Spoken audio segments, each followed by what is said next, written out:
নজিদ ওহাবি কেমন যাবি আমার নূর নবীজির সামনে মুখ দেখাবি কেমনে মুখ দেখাবি কেমনে কে নজিদ ওহাবি কেমন যাবি আমার নূর নবীজির সামনে মুখ দেখাবি কেমনে মুখ দেখাবি কেমনে কেন তোর নামাজি রোজা সবই বেকার তোর নামাজি রোজা সবই বেকার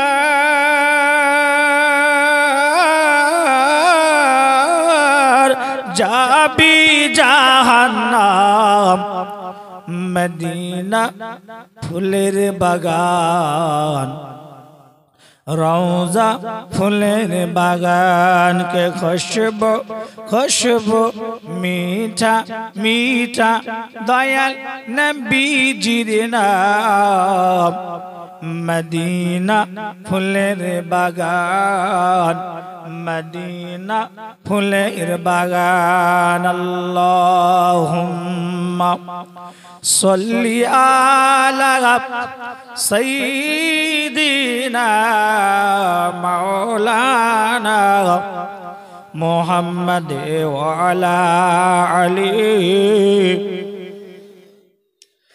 मौलाना मुहम्मद सल्ली अला मुहम्मदीन मोहम्मद हरदम ज़बान पाक नामे मोहम्मद हरदम ज़बान शफीआना मोहम्मद सल्लल्लाहु ताला अलैहि वसल्लम। যাই হোক আলহামদুলিল্লাহ আলহামদুলিল্লাহ যাবতীয় প্রশংসা আছে আল্লাহ পাক রব্বুল আলামিনের জন্য। যে আল্লাহ পাক রব্বুল আলামিন অতি ভালোবেসে মহব্বত করে আপনাদের সম্মুখে এসে কিছু বলার এবং আপনাদেরকে শোনার সুযোগ করে দিয়েছেন। সেই আল্লাহ লাখ লাখ শুকরিয়া আদায় করে একবার পড়ি আলহামদুলিল্লাহ।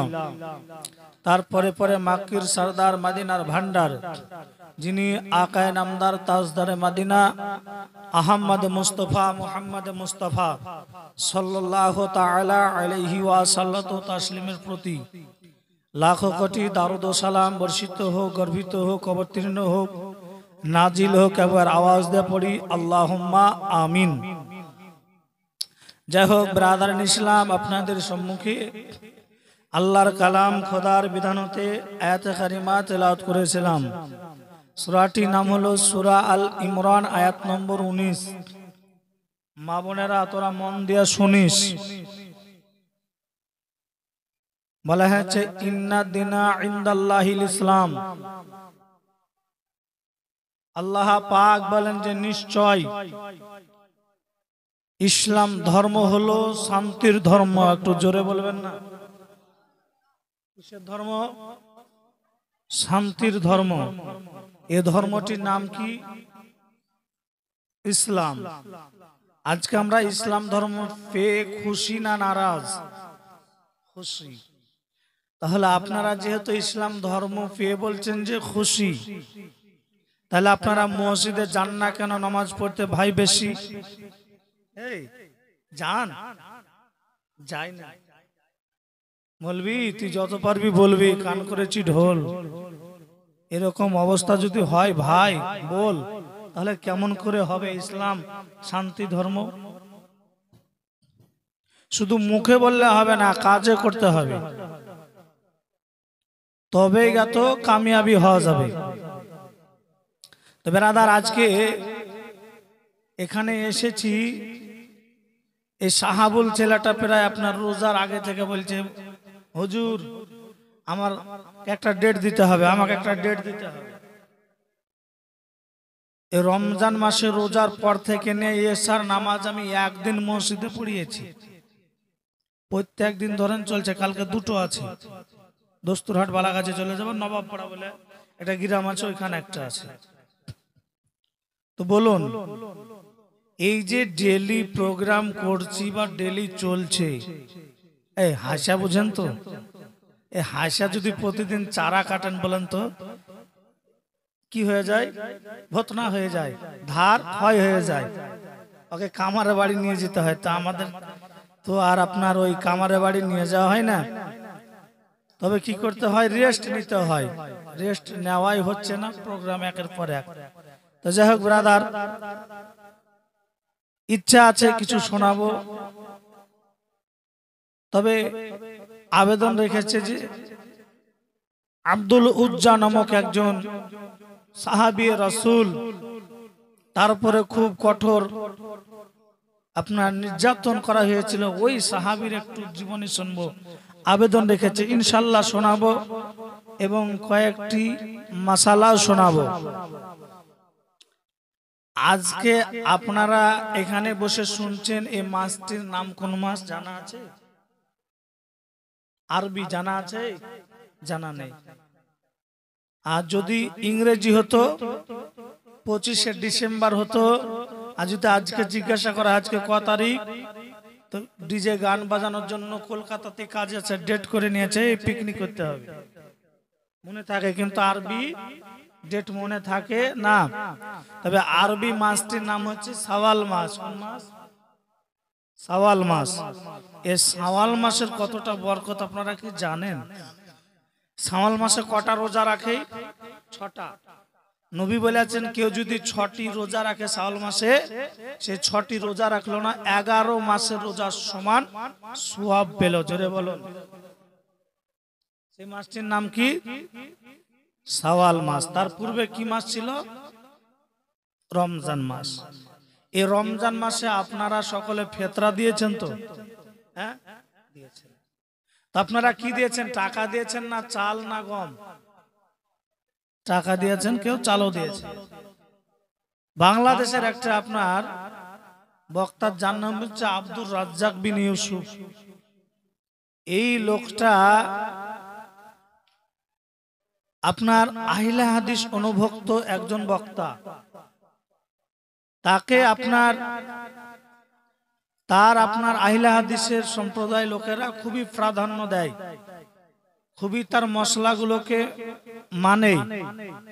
কিন্তু আজকে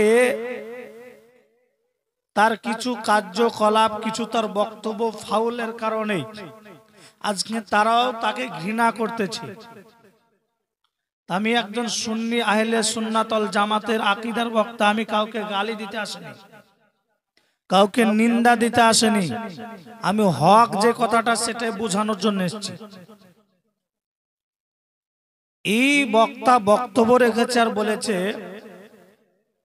যে মানুষ যখন ফিতরা আদায় করবে তো বাড়িতে যে খাবার খায় সে খাবারের ফিতরা আদায় করবে। এখন তার অনভক্ত যারা লোক, যারা মুরল মাতাব্বর, তাদের কাছে আপনার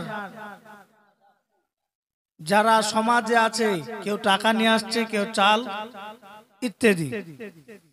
তো বলছে যে আব্দুর রাজ্জাক বিন ইউসুফ বলেছেন যে বাড়িতে যাই খাও তাই ফিতরা দিতে হবে, অতএব টাকা চলবে না। তো কিছু লোক বলছে ভাই আপনারা তো সুন্নি আলেম, আমরা আহলে হাদিস অনুভক্ত, এতদিন আমরা ভাবছিলাম যে আহলে হাদিসই সঠিক আর সুন্নিরাই বাতিল, কিন্তু আজকে বুঝতে পারতেছি যে আহলে হাদিসেরা বাতিল।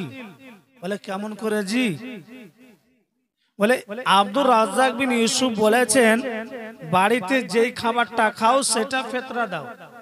তো মৌলভী সাহেব আমরা বাড়িতে তো মাংস রান্না করে খাই, তাহলে মাংস কটা কেজি? 240 টাকা। এই 240 টাকা ফেতরা সবাই দিতে পারবে? পারবে? বলেন তো মৌলভী সাহেব, এটা অযুক্তির মশলা নয়? বলে হ্যাঁ। আমি বাড়িতে খেজুর খাই, ইফতার করি, তো সবার দ্বারাতে খেজুরের ফেতরা দেওয়া সম্ভব হবে? হবে না। বলছি অযুক্তি কিছু আপনার ফতোয়া ফারাইজ বাজিগুলো করছে, এই কারণে মানুষ একেবারে তছনছ হয়ে গেল। কোন মৌলবি সঠিক বলছে, কোন মৌলবি বেঠিক বলছে, ঠিক পাওয়া যাচ্ছে না। আপনাদেরকে বলবো, বলুন তো আব্দুর রাজ্জাক বিন ইউসুফ যে কথাটা বলেছেন যে যা বাড়িতে খাও তাই ফেতরা দাও, ধরুন আপনি চাল খান, তো এখন ওর মানে বোঝাচ্ছে যা খাও তাই দাও, তো মানুষ কি দিবে? দিলে চাল দিবে, না হলে গমই দিবে, এর থেকে বেশি কিছু দিবে না। তো যুক্তিটা কত খারাপ শোনেন। ধরেন আপনাদের গ্রামে সবার ফেতরা উঠালেন কি? চাউল। আচ্ছা, যেই ফকির মেশিনটা চাউল নিতে আসবে, বলুন তো এই চাল দিয়ে ভাত রান্না করা হয়, আচ্ছা ভাত তরকারি ছাড়া খাওয়া যাবে? খাওয়া যাবে না। তাহলে শুধু যদি চালই ফেতরা উঠাই, তাহলে তরকারি কেনার জন্য টাকা লাগবে না? লাগবে। তাহলে আপনি চাল ফেতরাটা দিয়ে দিলেন। এমনও বাড়িতে লোক আছে, ও বলবে যে আব্দুর রাজ্জাক বিন ইউসুফ বলেছেন যেটা খান সেটা দেন, তাহলে আমি মিনিকেট চালের ভাত খাই, তার কথা অনুযায়ী মিনিকেট দিতে হবে। আচ্ছা, মিনিকেটের দাম কত? 55 টাকা। এই 55 টাকা চাল ধরুন ফেতরার মাল এক জায়গাতে গচ্ছিত করে যদি 5 মিশালি বিক্রি করা যায়, ক টাকা দাম দিবে? 25 টাকা। 30 টাকা মাইনাস। আচ্ছা, ফেতরাটা উঠিয়ে ফকিরকে যে বিতরণ করছি, তার লাভ হলো না লস হলো? লস হলো। তাহলে এই লোকটার মাথাতে কোনো আউট জ্ঞান আছে? এই কানাপুকুর আপনাদের হাসপাতাল, এই কানাপুকুর হাসপাতালে যদি ওকে ভর্তি করা হয়, এই 1 নাম্বার আপনার পাগলের খাতাতে পড়বে, তাই না? যে কোনো কথা বলতে হলে একটা যুক্তির সঙ্গ বা হাদিসের সঙ্গ বলতে হবে। তো ওই কোয়ালিটির যারা বক্তব্য রাখবে, হাদিসের সঙ্গে না আছে যোগ, না আছে আপনার মানুষের সঙ্গে মশলার মিল, ওই সমস্ত কোয়ালিটির বক্তার বক্তব্য আপনারা শুনবেন না। আমি ডাইরেক্ট আপনাদের এখানে আবেদন রাখা হয়েছে যে আব্দুল উজ্জার জীবনী শুনবো, শোনাবো, তার সঙ্গে সঙ্গে আরো 2-1টি করে মশলা শোনাবো। আসুন বাবা। এই আব্দুল উজ্জা এমন একজন পরিবারের ব্যক্তি ছিলেন যে তার বাবা ছোট অবস্থাতে ইন্তিকাল করেছেন। সেই দেশের আপনার সব থেকে নামি দামি পয়সা ওয়ালা ঘরের একজন ব্যক্তি। আব্বু মারা গেছে, চাচুর কাছে লালন পালন হয়, কাকুর কাছে। তো আব্দুল উজ্জা এমন একজন ব্যক্তি, আজকে যে পোশাকটা পরিধান করতেন, দ্বিতীয় দিন কালকে ওইটার পরিধান করতেন না। এর নাম ছিল কি? আব্দুল উজ্জা। এই আব্দুল উজ্জা বেরাদার তার চাচার সিংহাসনে বসে আছে, এই কারণেই যে চাচা বলতেছে যে আমার বেটা নেই, আমি যে এখন আমার সিংহাসন জোগাবে কি? আমার ভাতিজাই জোগাক।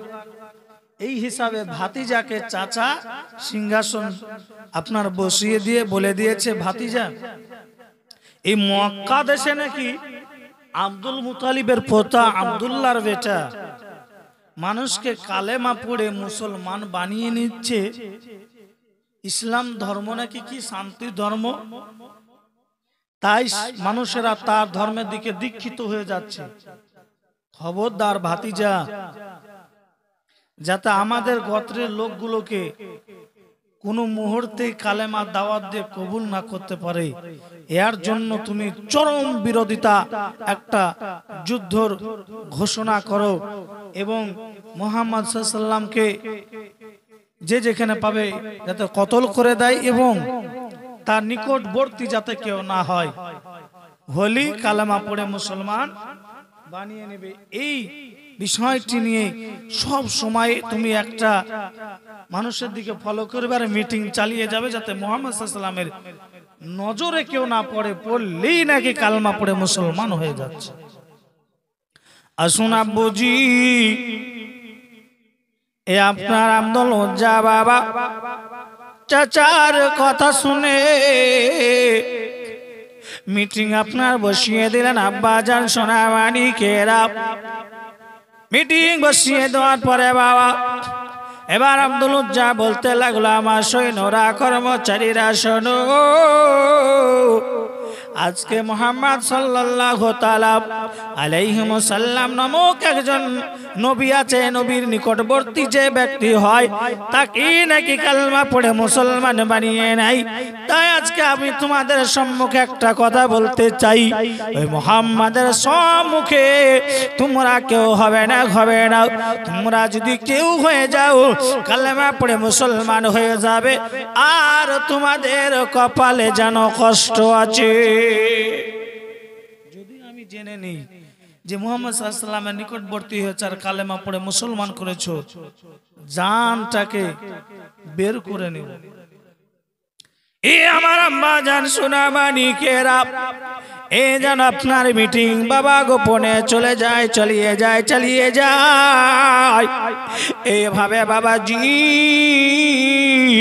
তাও কিন্তু সে গোত্রের লোকেরা বাবা আমার নবীজির সম্মুখে বাবা পড়ে যায়, আর নবীজি মধুমাখা আপনার কালেমা পড়ায় মানুষকে আর মুসলমান বানিয়ে নেয়।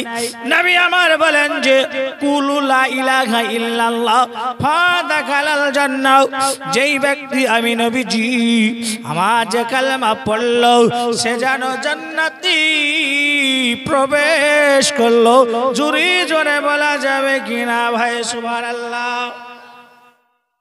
এ বাবা ফাঁসি থেকে যে ব্যক্তি এই কালেমা পড়া আপনার শুনে কুলু লা ইলাহা ইল্লাল্লাহ ফাদাখালাল জান্নাহ, এই কালেমা বাবা যেই পড়ে সে যেন জান্নাতের অধিকারী হয়ে যায় বাবা। এই ঘটনাগুলো বাবা আপনার যে দেখে সেই ব্যক্তি আমার নবীর হাতে হাত দিয়ে বাবা বায়াত হয়ে যায়, আপনার কালেমা পড়ে মুসলমান হয়ে যাই। জোরে জোরে বলেন না ভাই। আব্দুল উজ্জা বলতে লাগলো, আহারে আমার গোত্রের লোক এইভাবে এক এক করে যদি কালেমা পড়ে মুসলমান হয়ে যায়, তাহলে তো আমার বাপ দাদার ধর্ম থাকবে না, নিমিষ হয়ে যাবে। তাই বাবাজি আব্দুল উজ্জা আবার বাবা আপনার মিটিং চালিয়ে যায়, চালিয়ে যায় আর সবাইকে বলতে থাকে, কি কোথায় আছো? আমি আব্দুল উজ্জা বলতেছি, শোনো শোনো, আজ থেকে মুহাম্মদ সাল্লাল্লাহু আলাইহি ওয়াসাল্লামকে তোমরা যদি দেখতে পাও, ওই মুহাম্মাদের নিকটবর্তী তো দূরের কথা, মুহাম্মদ সাল্লাল্লাহু আলাইহি ওয়াসাল্লাম যে রাস্তা দিয়ে প্রবেশ করবে তোমরা ওই রাস্তায় যাবে না, দ্বিতীয় রাস্তা বেয়ে চলে যাবে, তাহলে নবীর নিকটবর্তী তোমরাও হবে না, নবীজি কালেমা পড়ে মুসলমান বানাতে পারবে না। জোরে জোরে বলা যাবে কিনা? এ আমার আব্বা জান, এবার বাবাজি এইভাবে তখন এক এক করে বাবা জি ব্যক্তির সঙ্গে নবীর দেখা হয় বাবা, সেই জায়গাতে নবীজি আপনার তার আদর্শের মাধ্যমে বাবা নবীর ব্যবহারে তারা খুশি হয়ে গিয়ে বাবা বলে বলে হুজুর কালমা পড়ে মুসলমান বানিয়ে নিন। এ বাবাজি আর নবী একটাই বার্তা আপনার জানো বারবার বলেন যে কুলু লা ইলাহা ইল্লাল্লাহ ফাদাখালাল জান্নাহ, যে ব্যক্তি আমি নবীজি আমার হাতে হাতে বায়াত গ্রহণ করলো সে যেন জান্নাতে প্রবেশ করলো। এ বাবাজি আব্দুল উজ্জার কাছে বাবা এই খবরটা পৌঁছে গেল যে নবীজি যখন যার সঙ্গে দেখা হয় একটাই কথা, সেই কথাটি হলো কুলু লা ইলাহা ইল্লাল্লাহ ফাদাখালাল জান্নাহ। এই কথাটার মানে হলো আমি নবীজি যে ব্যক্তি আমার কালেমা পড়লো সে যেন জান্নাতে প্রবেশ করলো। এই কারণে মানুষ কালেমা পড়ি মুসলমান হয়ে যায়। জুরি জোরে বলা যাবে কিনা ভাই? আব্দুল উজ্জা বলল আহারে না জানি এই কালেমাটা কি আছে যে কালেমা এই কথাটা প্রচার করছে আর মানুষ মুসলমান হয়ে যাচ্ছে, দিন ইসলাম গ্রহণ করে নিচ্ছে, পূর্বে ধর্ম ত্যাগ করে দিচ্ছে। আমি তো যাই একটু শুধু দেখবো। চাচার সঙ্গে পরামর্শ করলো, চাচা